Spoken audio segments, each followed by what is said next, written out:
Hello, And welcome to the Real Entrepreneur Show with... Patti Pokerchuk, and I help you grow your business. And I'm Kathy Barthel from Take on the World, and I help you get your voice out there so you really connect with those ideal clients and stand out from the competition. And I'm real and she's fake. Well, actually, today I'm very real. She's pretending to be a fake doctor. No, today we want to see if your prospects have a pulse. Oh my God. We won't really be doing too much I have a very demonstrating. healthy heartbeat, just so you know. Yes, so do I. Yes. So, what do we mean by that? I know. Are your prospects dead or alive? And one thing I have found is many entrepreneurs give up way too early in not chasing, but, gently stalking their prospects. I would say building a relationship with them, but you go on. Okay, take the scenario, for example. You meet somebody, you get on really well, you send them a proposal, and then crickets. Yeah. Crickets. Nothing. Nada. Are you there? They say, Are you there? yeah, call me next week. You call, leave a message, don't hear. Yeah. Then you send them a little nudge with an email. Hey, just wondering what you think. And it's kind of like, yeah. You have to imagine what's in their mind. Their father just went into the hospital and they're just frantic. They're trying to juggle daycare and their kids and their parents and their husband and God knows everything else. And like, oh yeah, your proposal's important and they will get back to you. Yeah. Now is not the right time. Yeah. So just imagine, I always say, imagine the best. That they want to do business with you. Yeah. Now is just not the right time. Yeah. So instead of calling them every day, is decrease the frequency. Once a week. That's what I would say. I would never call somebody even once a week, because here's the thing that I would say. When I work with clients or I'm meeting people and getting to know them, is I always, I'm this big fan of at the front end, how are you setting things up? What was the initial connection like? And what did you talk about? And what is it that you're going to follow up on? So to me, there's a piece that's organic in this, in that I'm not saying you don't follow up, but to me, it's about what is each individual case like. So for example, I've met people at events, a year and a half ago kind of thing, and then it's only now that we are actually working together. So we've kept in touch.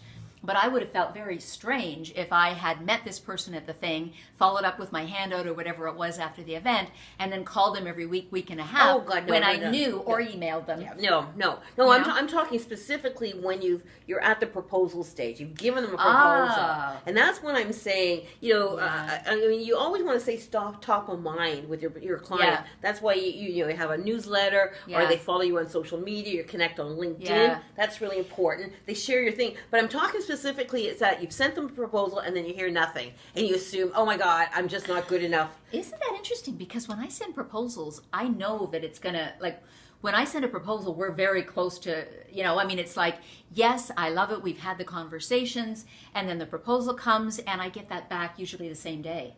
So actually, that might be an interesting thing to talk about. Proposals. That's unusual because, especially in corporates, I've had people say, "Yeah, the PO's on your way." Oh, later. Corporate is different, and that's probably what we should identify here because I'm talking entrepreneur to entrepreneur, right? So if somebody wants to work with me on a book, on their copy, on whatever it is, you've been really lucky. You've been really lucky. Well, even entrepreneur to entrepreneur, there's because people still don't like to say no to you. Is that when you're face to face, they say, send me a quote, and then they just disappear, is their way of saying no without saying no. You know what's interesting, though? I'm a big believer, as I say, in the work up front. And when you have those conversations, when I'm talking to somebody, and we've met somehow or other, been referred, or we've met at an event or someplace I've spoken, and then we get talking afterwards, it's not that many, we have in-depth calls. Maybe a call, maybe two, and then, maybe a few days will go by and they're thinking about it, they're trying to get the budget together. I have a pretty good idea, actually, that they're going to sign that because they really want to, and we've established who we are, we've gone through, we've had, from the point of view of touch points, we've had probably two or three. I still think you've been really, really lucky because I have so many clients that say, really? they said they would help me, they said they would do this, they would, and they didn't, and they just don't. Why do you think that is? Is there something in their half of it that they just got busy with other things? No, I just think it's just that other priorities came up.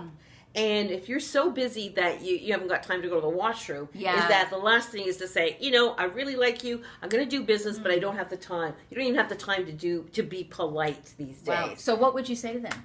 Don't give up. Don't give up. And that's what I'm saying is that, call them or send an email. Yeah. Always add value so that whenever you don't just say, hi, I'm calling out, have a reason to call besides going, will you buy me? Oh my God. That's the most irritating. Yeah, I mean, I'm all about the organic piece of it. It has to be, real, right? It has to be a relationship thing where you have a sense of what they want to do and what's holding them back, and you pick that up when you're listening. Really, really, like you're talking always, right? Really, really listen and pick up on what those little pieces that are off are. Always assume until they say stop, or as somebody says, the cease and desist letter. Exactly. It's just keep on going and decreasing it once a month, every 2 months, every 3 months. Don't ever give up. Put them on your email list and just stay in touch. I know we're going along, but one thing, maybe we should redo this, is you didn't see that. One other thing that you need to think about is that person a fit?